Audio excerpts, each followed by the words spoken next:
Okay. Moving on to our next speaker, we have Megane Aebischer from, which one is it? Is it University of Geneva? Sorry. And she will be talking to us about adeno-associated virus products. So hi everyone, yeah, you can all hear me. So yeah, my name is Megane. I am working at the University of Geneva under David Guillam's supervision. And during a part of my PhD, I was waking up each day to work on the development of an online 2DLC method for the multi-attribute characterization of AAVs, adeno-associated viruses.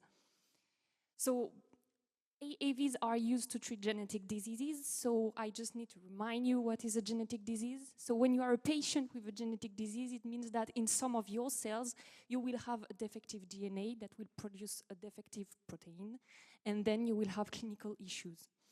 So to treat that kind of disease, you can work in vivo, so it means that the gene of interest will be introduced into a vector, and this vector will be directly injected to the patient. Or you can also work ex vivo, and in this case, you will have the vector that will be introduced into the patient cells, and then the cells will be re-injected to the patient. But as you can see here, in all the cases, we need to work with a vector, and in my case, I was working with a vector of choice for gene therapy. I was working with AAVs. So AAVs are viral vectors. They have several advantages. First, they are non-pathogenic. So it's nice when you want to treat someone to be non-pathogenic. We have several serotypes, so it means that depending on the disease that you want to treat, you will select the serotype that will target the good tissue. And another advantage is that the structure is relatively simple. So when I say simple, I mean that the virus is composed of a capsid. And this capsid is composed of several copies of 3 proteins, VP1, VP2, and VP3. And inside the capsid, there is the viral gene. So when we work in gene therapy, we don't really work with AAVs, but in fact, we work with recombinant AAVs. So in this case, the viral gene has been replaced by the gene of interest, the therapeutic gene. And like all the treatments that are on the market, we need to ensure the quality of that kind of therapy. And this is for this reason that it exists different critical quality attributes that need to be characterized. And as you can see, we can characterize them with different analytical methods that are well established. And you can see that a lot of them are liquid chromatography methods. So in the lab at the University of Geneva, we work a lot with liquid chromatography methods. In the past, I had the chance to work in collaboration with Roche, and they needed, for example, to characterize the full empty capsid ratio. So we developed an anion exchange chromatography method to characterize it. I also had the chance to work at the viral protein level. So in this case, we developed some reverse phase and helic method to separate as much all the variants that we could. But here I don't want to go into details. The idea is just for you to see that 1DLC methods are well established for characterizing CQAs, but the industry really needs to go fast. So we need to provide as much information as possible in one single run. And this is in this context that we try to develop a 2DLC multi-attribute method. So we wanted to confirm the applicability of 2DLC to characterize several CQAs in a single run, but with that kind of new therapies, so to characterize AAVs. So the method that we developed is able to characterize 4 CQAs. The first one is the aggregate proportion. The second one is the capsid integrity, so we need to ensure that the viral protein ratio is 1:10 for VP1, VP2, and VP3. We also wanted to characterize the capsid identity, so to identify the serotype based on the mass of the viral proteins, and then to see some post-translational modification, such as acetylation and phosphorylation. So here is the setup, the workflow, I would say. Here you have the first dimension. So what I was doing is that I injected first my AAVs into my size exclusion chromatographic column. So it was the first dimension.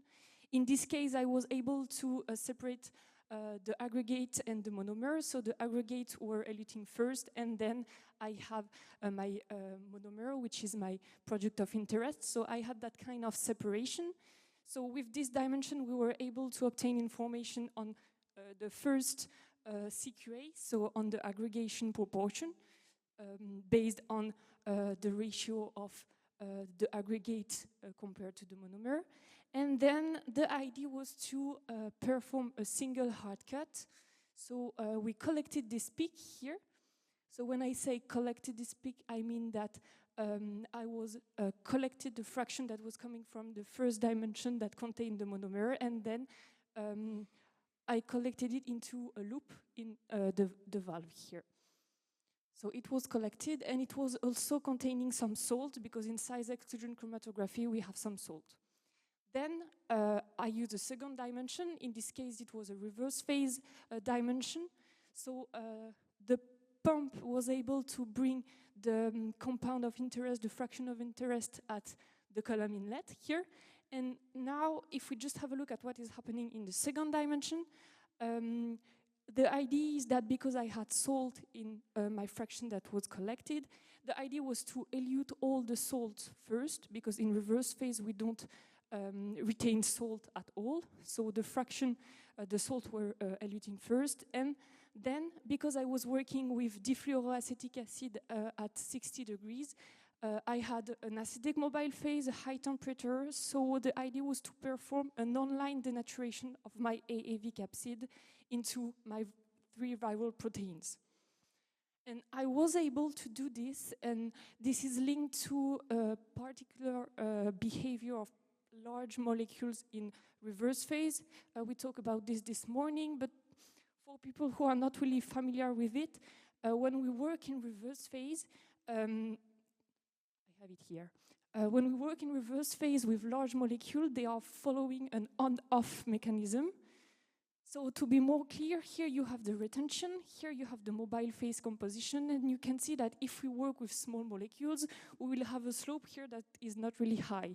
But when we work with proteins, such as MABs, for example, or large molecules in general, you can see that we have a high slope. So it means that if we are working with, for example, 44% of acetonitrile, we will have a protein that will be completely retained in the column. But if we work at 36% of acetonitrile, it will be completely eluted. And this is linked to the fact that when we work with small molecules, we will have consecutive adsorption, desorption steps all along the column. But when we work with large molecule, this is not the case. What is happening is that the large molecule binds at the column inlet, and we need a precise proportion of acetonitrile to completely elute our sample.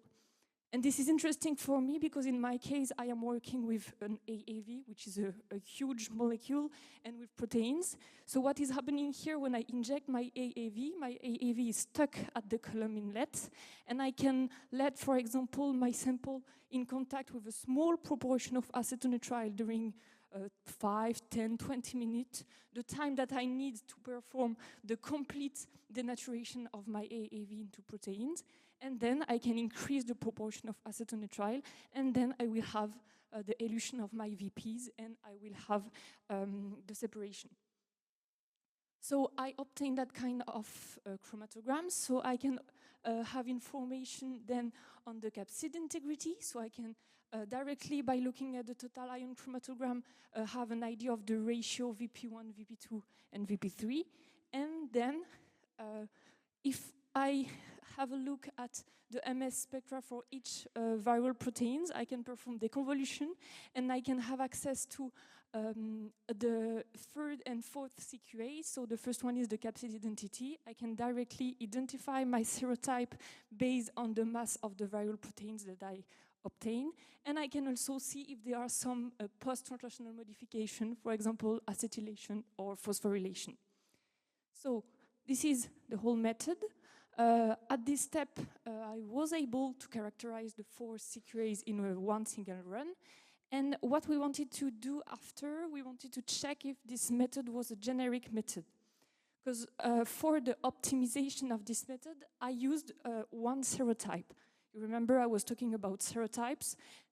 Here for the optimization, I used AAV8, but the idea was to check if it was a method that we can apply to other serotypes, because you know that industries like when they have one method and they can use this method for everything. And the idea was just to check, because we know that for all the serotype, the monomer, so the capsid, has approximately the same size. So it means that the cut here in 1D does not have to be readjusted because all the monomers will have approximately the same elution time. And we also know that for all serotypes, the viral proteins have approximately the same structure. And you can see that when we just change the vial, it was a vial with an AAV8, then we just change the vial into a vial that contains AAV9. We apply exactly the same method, and we are able to obtain the same kind of information for another serotype.